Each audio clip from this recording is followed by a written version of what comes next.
around the capacity or the capability of First Nations people, which I just blows my mind because I think I'm doing my MBA at the moment, and all of the classes that I have been sitting in, I am relating back to the lessons that I have been taught in living in remote community around, we did this business plan analysis the other day. It was like, what's your industry? What's your market? What's your product? Who's the relationships? What's rare? What can be imitated? And I'm like, all of these things I learned from my community, like around, Yeah. when you hold this sort of position of leadership, it's the relationships that you hold. And we go to that person because that person holds the relationship to that community, which has trade, which has things that we need. And there's these really interesting, we need to take care of ourselves as leaders. We need to take care of our well-being and our mind and our spirit. And I'm like, that's so not new to me. Like, I can't believe we've got a class on Yeah. this. This is something I've practiced since I was a child.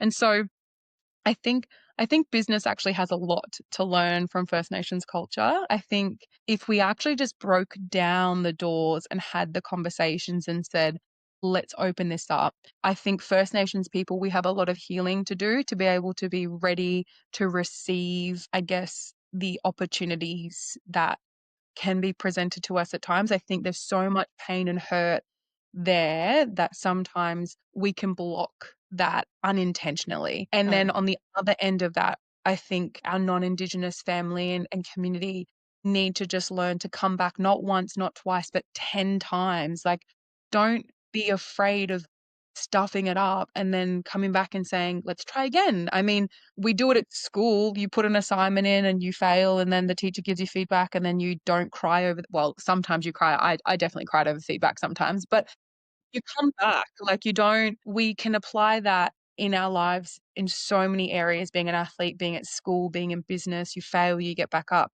But when we fail with connecting to First Nations people, oh, well, then we run away forever and we Mm. Mm. we say, see, I tried, or, they don't want me. Like, well, they might not, but I do. Like, and now you're Yeah. putting me in that category. So it's really interesting how quickly, particularly in Australia, how quickly we love to jump into the narratives of too hard. We just need to move with love and compassion and connection, and that in love and relationships, just like any relationship, has ups and downs and growth periods. Like, that's okay. And we just need to keep working on ourselves and on the relationship.